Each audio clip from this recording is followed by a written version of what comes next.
Hello, good morning. This is Emad Kiyaei from the American-Iranian Council. I'll be representing the Iranian administration, possibly Javad Zarif or Rouhani.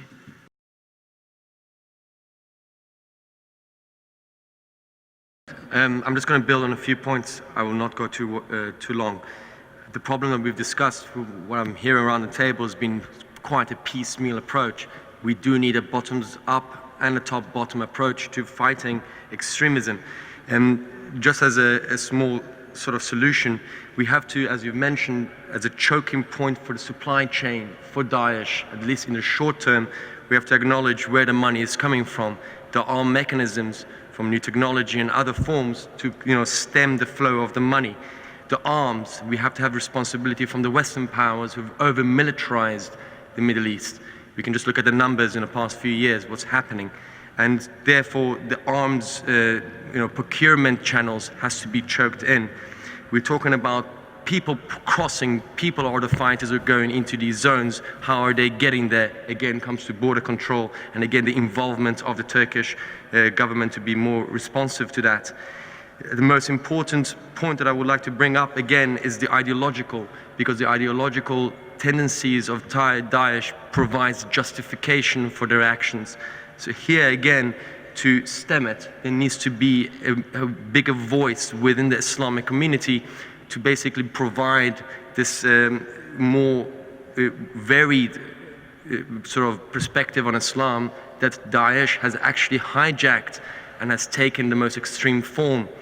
Finally, on the PR campaign that Daesh has been very, very good at, again, I think going to the tech communication industry side, these are platforms that are run by the Western companies. And I think at this point, we need an international convention that brings in the United Nations to some extent, which provides sort of like a prevention of extremism on online platforms. What are the measures? What are the ballpoints that can red flag these things? We've done it on the European continent in terms of, anti-Semitism or pro-Nazi propaganda. I'm sure we can achieve that on this basis. Throughout the day, I'll discuss on a more multi-track approach with varying timelines, because some of the measures are short-term, some have to be thought about in the future. What Daesh has provided the disenfranchised and the disillusioned youth is a vision of the future, and that future vision the communities and the governments in the region have not been able to provide to their disfranchised communities. So we need to think about a long-term vision for the Middle East, maybe possibly with more broader regional collaboration and dialogue that creates something like post-World War II sequences that resulted in European Union. Thanks. Think about that. Okay, thank you very much.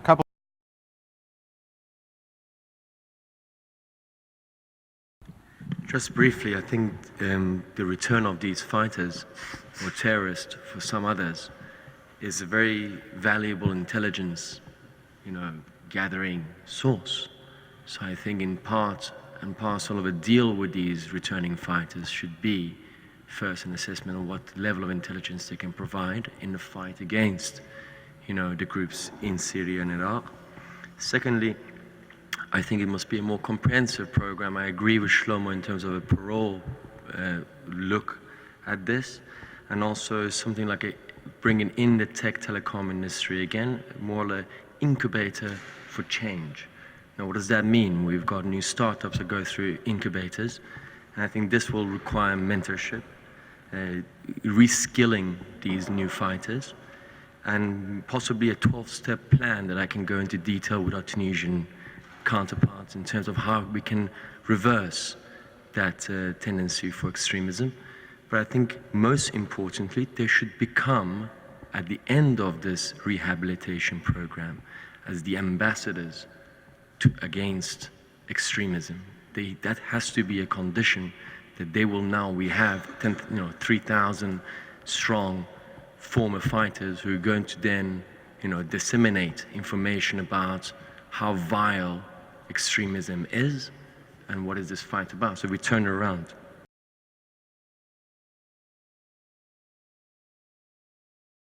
And Farah, finally, you nailed it on the point that we know where the source of this ideology is from and it's spread. But beyond that, I want to be more constructive and just give my final statement. in terms of a vision for the new Middle East. As I mentioned, what drives Daesh is the ability to give these disillusioned youth a vision of what the future looks like. It gives them dignity, gives them respect. It brings back Islam into the forefront of what it was, the Caliphate, the heyday, the golden age of Islam. So we need to redefine that, but also provide it. So what I would like to just make, I do my best in 1 minute. You've just used your minute. 29 seconds. That was Okay, 29 right. seconds. I'll go to my final 30.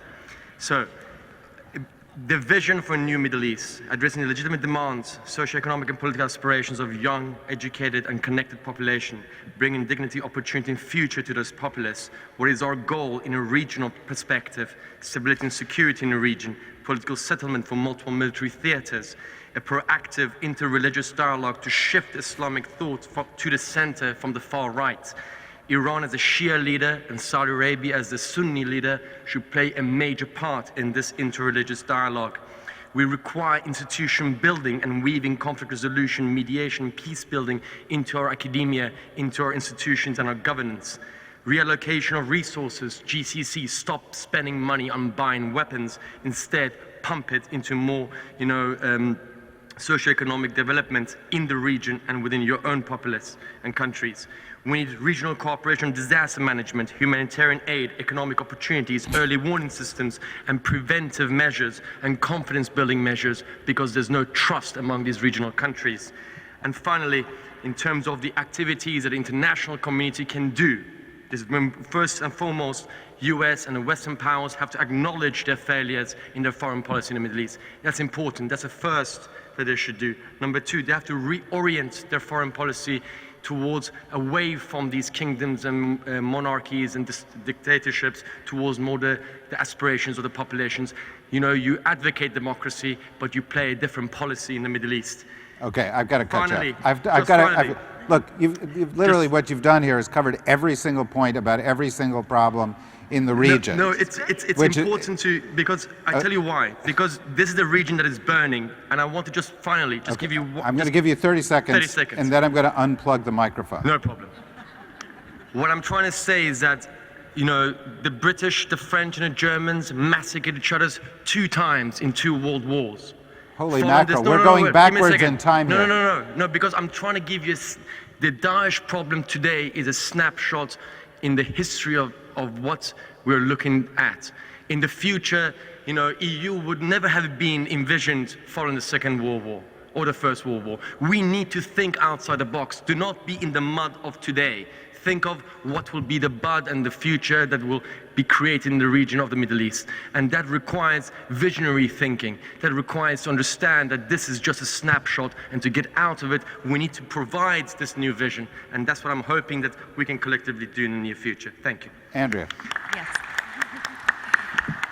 Andrea Koppel with the Global Humanitarian and Development Organization. Mercy Corps, we're